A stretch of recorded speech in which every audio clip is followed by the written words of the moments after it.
Guys, magluluto ako ng Adidas.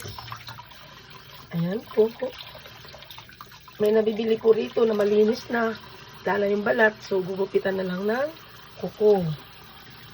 Ayan. Ayan po. Gugupitan na lang ng ganon. Ng kuko. Maganda yung nabibilhan dito at hindi na kailangan magbalat. Ang hirap po kasi pag nagbalat eh. Ayan.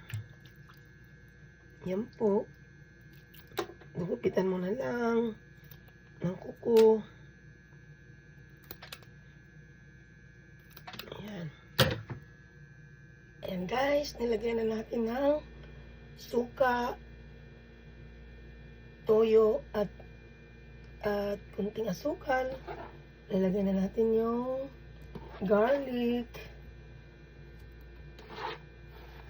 Wagas sa garlic para mas masarap. Tapos salt and pepper. Okay, sasalang ko na. Ayan guys, ganyan lang kasimple ang Adidas na recipe ko. Ulitin ko, suka, toyo, paminta, bawang, at asukal. Tapos, takpan ko na. Pakuluan natin. At hintayin natin kulo.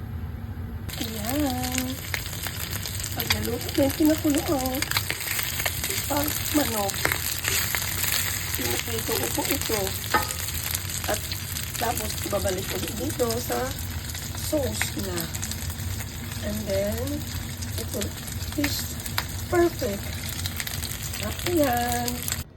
Ayan, luto na po ang ating Adidas. Paa ng manok. Isa pong sekreto niyan yung ipiprito ulit siya. Pagkatapos maluto dun sa kaldero, ipiprito mo siya para lalong masarap. Masarap. Enjoy eating!